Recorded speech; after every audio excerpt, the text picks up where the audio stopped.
మీ ఎలాంటి వ్యాపార ప్రకటనలకైనా వెంటనే మా ఛానల్ సంప్రదించండి. ప్రస్తుతం మనతో పాటు జ్యోతిష్య వాచస్పతి బ్రహ్మశ్రీ పోతుకొచ్చి చంద్రమౌళి శాస్త్రి గారు మనతో ఉన్నారు. గురువు గారితో మాట్లాడేద్దాం. నమస్కారం గురుగారు. ఓం శ్రీమాత్రే నమః. జూలై నెల 2026 విశేషంగా తులారాశి వాళ్ళకి ఎలాంటి శుభవార్తలు ఉన్నాయి ఈ మాసం? ఏ విషయాల్లో ఎక్కువగా జాగ్రత్తగా వహించాలంటారు వీళ్ళు? చాలా మంచి విషయం అండి. ఎందుకంటే తులారాశి, ఈ తులారాశి వారు ఈ యొక్క లగ్నాధిపతి అంటే ఈ జూలై 1వ తేదీ నుండి జూలై 4 అనుకోండి, అటు ఇటుగా మనకేంటంటే ఈ రాస్యాధిపతి తులారాస్యాధిపతి శుక్రుడు లాభస్థానంలోకి వస్తున్నాడు, సింహరాశిలోకి. మరి ఈ జూలై మాసం మొత్తం ఆయన అక్కడే చక్కగా కేతువుతో కలిసి ఉంటాడు. ఇక్కడే కొంచెం జాగ్రత్త పడాలి తప్ప అనుకున్నటువంటి ప్రతి కార్యక్రమంలో కూడా విశేషమైనటువంటి ధనము లాభము. ఎవరైనా సరే ఒక అమ్మాయినో లేకపోతే అమ్మాయి అబ్బాయినో ప్రేమించారు కదా, ఆ ప్రేమ విషయంలో వీరికి తండ్రి ద్వారా డిఫరెంట్ కొన్ని ప్రశ్నలు. అంటే ఇప్పుడు అమ్మాయి అబ్బాయిని పరిచయం చేస్తుంది కుటుంబంలో, ఈ అబ్బాయిని నేను ప్రేమించాను లేకపోతే ఫలానా అబ్బాయిని నేను ప్రేమించాను అన్నప్పుడు తండ్రి విశేషంగా దాన్ని రంగరించడానికి కొన్ని పరీక్షలు పెట్టే సమయంగా భావించాలి. దాంట్లో వీళ్ళు నెగ్గగలుగుతారు ఈ తులారాశి వారు. అంటే ఎలా ఉంటుందంటే ఇవన్నీ ఆకస్మికంగా కుటుంబంలో జరిగే ఒక ఆట లాంటిది, ఒక క్రీడలాగా జరుగుతూ ఉంటాయి. ఈ విషయంలో వీళ్ళు నెగ్గితే మటుకు ఈ శుక్రుడికి కేతువుకి ఉన్నటువంటి ఆ అనిశ్చిత భావం తొలగిపోయి శుక్రుడు గెలుస్తాడు. ఎందుకంటే శుక్రుడు ఈ యొక్క రాశి ఆయనకి ఒక రకంగా చెప్పాలంటే నెగిటివ్గా ఉంటుందండి. సింహరాశి ఆయనకి యోగించదు. కేతువు చూస్తేనేమో ఈయనేమో భోగి శుక్రుడు, తులారాశి వారికి కాస్త భోగత్వము, ఏదో యోగత్వం కూడా కాదు, భోగత్వము, భోగలాలసతత్వము, కాస్త స్త్రీల యందు పరవాంఛ కలిగినటువంటి వాళ్ళు. ఏదో అనుభవించాలి, ఈ భోగాలను అనుభవించాలి, వాహన సౌఖ్యాలు కావాలి, గృహ సౌఖ్యాలు కావాలి, స్త్రీ సౌఖ్యం కావాలి, ఇట్లా. లేకపోతే ఎవరినైనా చూసినప్పుడు ఒక ప్రేమ సద్భావన కలగటం, చేసుకుంటే వీళ్ళనే పెళ్లి చేసుకోవాలనుకోవటం, ఇలాంటివన్నీ కూడా తులారాశి ఏంటంటే మోబుల్ సైన్. ఆ ఫీలింగ్స్ వస్తూనే ఉంటాయి. మరి కేతువు చూస్తేనేమో యోగత్వం, ఆయనకి అదే ఉండవు, నాకు మోక్షం కావాలరా నాయన అంటాడు, లాభంలో ఉండి. మరి వీళ్ళిద్దరికి సరిపడుతుందా? వీళ్ళిద్దరు శత్రుగ్రహాలు. కేతువు ఏమో గురుకారకత్వం, శుక్రుడేమో శుక్రకారకత్వం, అంటే ఏంటి శనికారకత్వం. వీళ్ళిద్దరికి అసలు పడదు కదా. ఇక్కడే వాళ్ళు సంశయాత్మకం. ఇందా చెప్పా కదా, రకరకాల పరీక్షలు, వింత నాటకం జరుగుతూ ఉంటుంది వీళ్ళ విషయంలో. కాబట్టి ఆకస్మికంగా ఒక్కోసారి వీరికి కుటుంబ పరంగా లేకపోతే అన్నదమ్ముల పరంగా కావచ్చు ధనము లాభించే యోగం కూడా కలుగుతుందండి. ఎందుకంటే కుజుడి యొక్క దృష్టి అష్టమంలో ఉండటం ద్వారా ఒక్కోసారి వీరు అనుకున్నటువంటి అమ్మాయి అబ్బాయి కానీ ప్రేమికుల మధ్య విపరీతమైనటువంటి వాంఛ పెరిగిపోయి అది ఎన్నో రకాల కష్టాలని తెచ్చిపెడుతుంది. సైకోయిజం అంటారు కదా. కుజుడు అష్టమంలో ఉన్నాడు కదండి, ఆయన మార్పుడే అష్టమంలో ఉండి శుక్రుడిని చూస్తున్నాడు, కేతువుని చూస్తున్నాడు. కుజకేతువులు ఇద్దరు ఫ్రెండ్స్, వీళ్ళ మధ్య శుక్రుడు ఏమవుతాడు? నలిగిపోతాడు. అంటే చక్కగా ప్రేమించే తత్వంతో ఉన్న వాళ్ళకి అవతల వ్యక్తి నుంచి అవసరం లేనటువంటి కొన్ని పరభాష తత్వము వీళ్ళని రెచ్చగొట్టే ప్రయత్నం చేయటం వల్ల వీళ్ళల్లో సాత్వికత్వం పోయి యోగత్వం ఉండదు, భోగత్వం ఉండదు. నైసర్గిక తత్వం తొలగిపోయి విపరీతమైనటువంటి కోపావేశాలకు గురవుతారు. దాని ద్వారా వీళ్ళ యొక్క ఆలోచన, వీళ్ళ యొక్క కోరిక నార్మల్గా ఉండాల్సింది ఉద్ధృతం అవుతుంది. అంటే నెగిటివ్నెస్కి వెళ్ళిపోతుంది. అవమానాన్ని తట్టుకోలేరు, మోసపూరితమైనటువంటి లక్షణాలు వచ్చేస్తాయి. అందుకని తులారాశి వారు స్త్రీల యందు పరవాంఛని తగ్గించుకోండి. అవసరమైతే యోగత్వం వైపు వెళ్ళటానికి ప్రయత్నం చేయండి. అంటే గ్రహస్థితిని ఎదుర్కోవటానికండి. విడిగా అయితే యోగత్వం కాదు, భోగత్వం ఉంటుంది వీళ్ళకి. కానీ ఈ తులారాశి వాళ్ళకి ఇప్పుడు ఆ యోగం లేదు. కానీ తండ్రి ద్వారా విశేషమైనటువంటి లాభాదులు కలుగుతున్నాయి వీరికి. ఆకస్మికంగా ధనలాభం కలగచ్చు, తండ్రి యొక్క వ్యాపారం వీరికి లభించవచ్చు. దాని ద్వారా వీరికి చక్కటి అనుకున్నటువంటి కార్యాలు జరగటము. కొంతమందికి అయితే కనుక ప్రయాణాలందు అభీష్టం జరగటము, విశేషమైనటువంటి ప్రేమ వ్యవహారాల యందు కొంతమందికి ఎగ్రీ కూడా జరగడానికి, తండ్రి ఎగ్రీ అయిపోయి చేసుకుంటారు. ఇప్పటి వరకు ఈ యొక్క తులారాశి వారికి జూలై 15 వరకు భాగ్యస్థానంలో ఉన్నటువంటి రవి అనుకూలం కాకపోయినప్పటికీ ఈ విషయంలో ఆయన సంసిద్ధత, ఓకేరా బాబు నువ్వు ఇష్టపడ్డ అమ్మాయిని పెళ్లి చేసుకొని కొంతమందికేనండి. ఇప్పుడు అన్నంత మాత్రాన తులారాశి వాళ్ళందరూ వెళ్ళిపోయి ఇంట్లో చెప్పుకుంటే సమస్యలు వస్తాయి. వాళ్ళకంటే జన్మజాతకం ఉంటుంది కదా, అదే మాత్రం తేడా వస్తే గురువు గారు నన్ను అప్రదిష్టపాలు చేస్తారు. కాబట్టి ఇక్కడ ఏంటంటే అండి, జన్మజాతకంలో ఆ యోగాలు ఉంటే భోగాలు లభిస్తాయి, లేకపోతే అవయోగాలు అవుతాయి. జాగ్రత్తగా ఉండండి.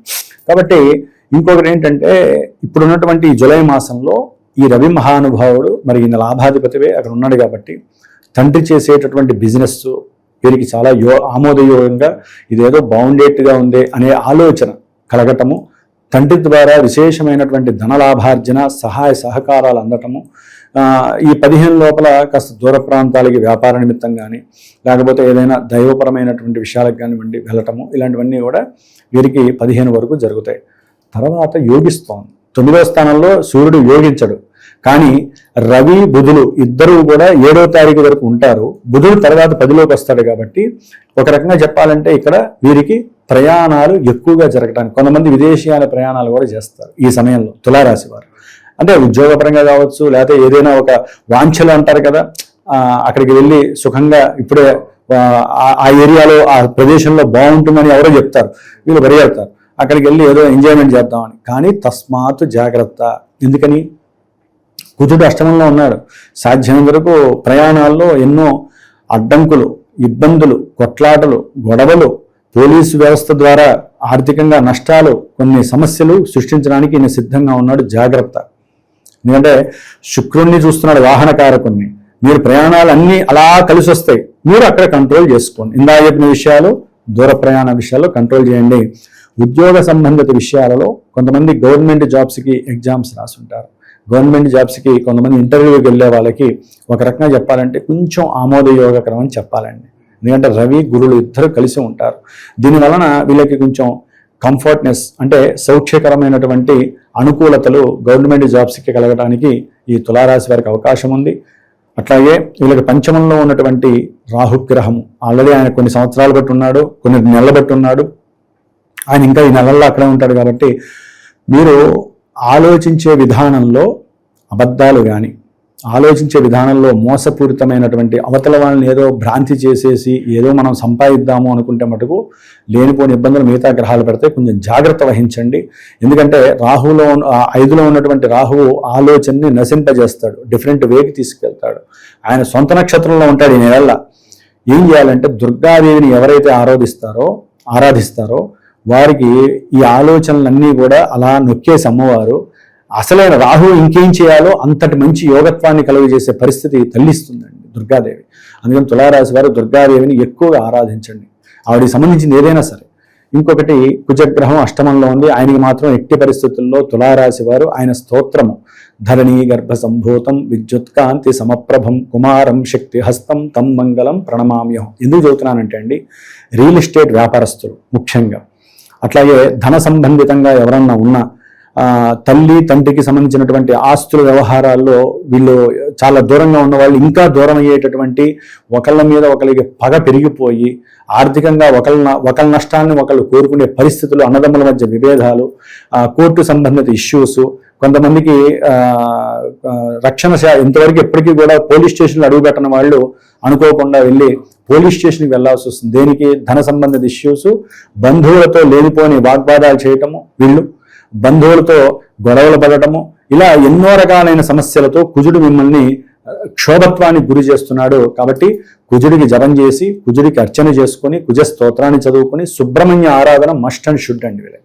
ఆలోచనకి, ఆకస్మికంగా ప్రమాద గండాలు తప్పించుకోవడానికి, అనుకున్న వ్యవహారాలు అయితే పూర్తిగా నష్టపరుస్తూనే ఉంటాడు ఈ కుజుడు. ఇప్పుడు వీళ్ళు ప్రయాణం చేయాలన్నా ఆపుతాడు, ఇంటర్వ్యూల్లో ఆపుతాడు, ఏదైనా డబ్బు రావాలి అనుకున్నా, ఇప్పుడు భూమి అమ్ముతారండి, వాడు 100 రూపాయలు ఇస్తాడు, ఇంకా 300 రూపాయలు రావాలి. ఈ రిజిస్టర్ ఆఫీస్లో అక్కడెక్కడో లేట్ అవ్వటం, ఇబ్బందులు కలగటం, డబ్బులు వస్తాయని వీడు తీసుకెళ్లి 100 బదులు ఇంకో 400 తీసుకెళ్లి ఇంకేదో స్థలం మీద పెడతాడు, ఆ డబ్బులు వస్తే కానీ వీడికి ఇట్లా భూ సంబంధిత గృహ సంబంధిత విషయాలలో కుజుడు మీకు పూర్తిగా నెగిటివ్గా ఉన్నాడు. ధనపరంగా చాలా నెగిటివ్గా ఉన్నాడు. చాలా జాగ్రత్తగా ఉండాలి. భార్య భర్తతో, భర్త భార్యతో మాట్లాడేటప్పుడు ఒళ్ళు జాగ్రత్త పెట్టుకొని, కుజుడు బాలేదు, మేము జాగ్రత్తగా ఉండాలి, నోరు స్లిప్ అవ్వద్దు. సంభాషణ మాట్లాడకపోయిన పర్వాలా, కండిషనల్గా ఉండండి. అప్పుడే మీ ఇరువురి మధ్య సఖ్యత పెరుగుతుంది. లేకపోతే ఫస్ట్లో చెప్పాను చూసారా, వెళ్ళిపోయి ఇద్దరు పోలీస్ స్టేషన్కి వెళ్ళి సంతకాలు పెట్టుకొని అక్కడి నుంచి అక్కడే వెళ్ళిపోయి వాళ్ళ ఇంటికి వీళ్ళింటికి వెళ్ళే పరిస్థితి వస్తుంది. కంట్రోల్ అనేది మన చేతుల్లో ఉంటుంది, మన మస్తిష్కంలో ఉంటుంది. కంట్రోల్ చేసుకోండి. అనవసరంగా లాయర్లను పోషించకండి. ఓకే, పూజలు హోమాలు చేయడం ద్వారా పూర్వజన్మ కర్మదోషాలు కూడా పోతాయి కాబట్టి అది తప్పని నేను అన్నండి. గోవుని, బ్రాహ్మణులని, దేవాలయాలని పోషించడం ద్వారా పోయిన జన్మ కర్మలు కూడా నివృత్తి జరుగుతాయి. కానీ ఇప్పుడేదో మనం సంపాదించేస్తున్నాం, డబ్బంతా వాళ్ళకి ఇస్తున్నాము, వాళ్ళు బాగా సంపాదిస్తున్నారు అని మాత్రం అనుకోకూడదండి. వీళ్ళల్లో ఎవరికైతే డబ్బును ధారపోస్తున్నారో మీకున్న కర్మలన్నీ ఈశాన్యంలోకి నీళ్ళు వెళ్ళిపోయినట్టుగా వెళ్ళిపోయి అసలైనటువంటి యోగం మీకు మిగులుతుంది. ఇది చాలా మందికి తెలియట్లేదు. అనవసరంగా పోలీస్ స్టేషన్లు, లాయర్లు, న్యాయస్థానాలు, జడ్జిలు, రాజకీయ నాయకులు, పెద్ద వాళ్ళు వీళ్ళ దగ్గరికి వెళ్ళిపోయి ఆస్తులన్నీ అక్కడ ధారపోస్తున్నారు. అంతా అయిపోయిన తర్వాత వచ్చి అప్పులు చేసి పూజలు చేస్తున్నారు. అదేదో మొదట్లోనే సమస్యలు వచ్చినప్పుడే ఏ దేవాలయానికి వెళ్ళి అక్కడ ధారపోయండి, హోమాలు చేసుకోండి, పూజలు చేసుకోండి, మాలాంటి గురువుని సంప్రదించండి. సమస్య ఎప్పుడైతే బిగినైందో అది గృహమా, భూమా, లేకపోతే వాహనమా, పిల్లల యొక్క చదువా, వివాహమా, ఉద్యోగమా, వ్యాపారమా, ఏ విషయం ప్రారంభించాలన్నా మాలాంటి గురువుని సంప్రదించండి. సమస్య మీకు బీనవంగానే ముందు సంప్రదించండి. రోగం ముదిరిన తర్వాత డాక్టర్ని సంప్రదిస్తే ఏమవుతుంది? ఏముండదు, ఎంత డబ్బు ఖర్చు పెట్టినా. అట్లాగే వ్యవహారం ఎప్పుడైతే ప్రారంభమైందో అప్పుడు మాలాంటి గురువుని సంప్రదించడం ద్వారా మీకు సరైనటువంటి వే దొరికి 10,000 రూపాయల ఖర్చు కాస్త 10 రూపాయలతోనే మీకు పరిసమాప్తి అవుతుందండి. ఇదొక్కటి సూక్ష్మ గ్రాహికాన్ని గనక ప్రేక్షకులు గమనిస్తే నిండు ధైర్యంతో ఎప్పుడు కూడా ఆనందంగా ఉండేటటువంటి యోగాన్ని వాళ్ళు పొందుతారని చెప్పి నా యొక్క ఉద్దేశం, నాకున్న అనుభవం. గురుగారు, మరి వీళ్ళకి ప్రస్తుతం ఉన్న గ్రహస్థితి బట్టి ఎలాంటి పరిహారాలు ఇంకా విశేషంగా చేస్తే బాగుంటుంది? వెళ్ళండి, వీళ్ళు ఉద్యోగ వ్యవస్థకి, ఆర్థిక వ్యవస్థకి నష్టపోకుండా ఉండాలి అంటే సుబ్రహ్మణ్య ఆరాధన ఎక్కువగా చేయాలండి. భార్యాభర్తలు కానివ్వండి, పెళ్ళిళ్ళు కావాలన్నా, పెళ్ళిళ్ళు ఇబ్బంది పడుతున్నా సుబ్రహ్మణ్య జపాన్ని, సుబ్రహ్మణ్య ఆరాధనని, సుబ్రహ్మణ్య స్వామికి అభిషేకాదులు ఇలాంటివి చేసుకోవటం చాలా, లేకపోతే సుబ్రహ్మణ్య దేవాలయాలకు వెళ్ళి ప్రదక్షిణాలు చేయటం, ఎక్కువ సుబ్రహ్మణ్య స్వామిని ఎక్కువ ఆరాధించండి. అట్లాగే ఉద్యోగపరమైన విషయాల్లో ఎవరికైనా సరే అనుకున్నంత ప్రమోషన్స్ కానీ ఉద్యోగాల్లో వచ్చి వెళ్ళిపోతూ ఉంటాయి. అలా జారుతారు, ఒక 14 రోజులకే ఉద్యోగం మారిపోతారు, మళ్ళీ వెళ్తారు. ఎక్కువగా గవర్నమెంట్ జాబ్స్ వాళ్ళకి చాలా ఇబ్బందులు ఉంటాయి. వీళ్ళుంటే విష్ణు సహస్రనామ స్తోత్రాన్ని చక్కగా పారాయణ చేయండి, కృష్ణుడి యొక్క దేవాలయాన్ని దర్శనం చేయండి తులారాశి వాళ్ళు. అట్లాగే ప్రతినిత్యము కూడా కనకదార స్తోత్రాన్ని చదివి, అర్ధనారీశ్వర స్తోత్రాన్ని కనుక పెళ్ళైన ఇప్పుడు పెళ్ళిళ్ళ సీజన్ కదా, ఎవరైనా పెళ్ళైన వాళ్ళు చక్కగా ఈ యొక్క అర్ధనారీశ్వర స్తోత్రాన్ని భార్యాభర్తలు కూర్చొని పార్వతీ పరమేశ్వరుల ఫోటో పెట్టి దీపారాయణ చేసి చదువుకుంటే వారి మధ్య పూర్వంలో ఉన్న కలతలు రావు, ఇప్పుడు భవిష్యత్తులో వచ్చే కలతలు రావు. పెళ్ళైన తర్వాత ఏ ఆనందం అయితే పడాలో ఆ ఆనందాన్ని పొందడానికి వాళ్ళిద్దరూ కూడా ఆశీర్వదిస్తూ ఉంటారని నాకున్న స్వల్ప అనుభవంతో నేను చెప్తున్నాను. ఓవరాల్గా ఈ రాశి వాళ్ళందరికీ ఈ నెల ఏ విధంగా కలిసి రాబోతుంది, ఎలాంటి జాగ్రత్తలు తీసుకోవాలి, మంచి విశ్లేషణ అందించారు గురుగారు. ధన్యవాదాలు. శుభమస్తు, లోక కళ్యాణమస్తు.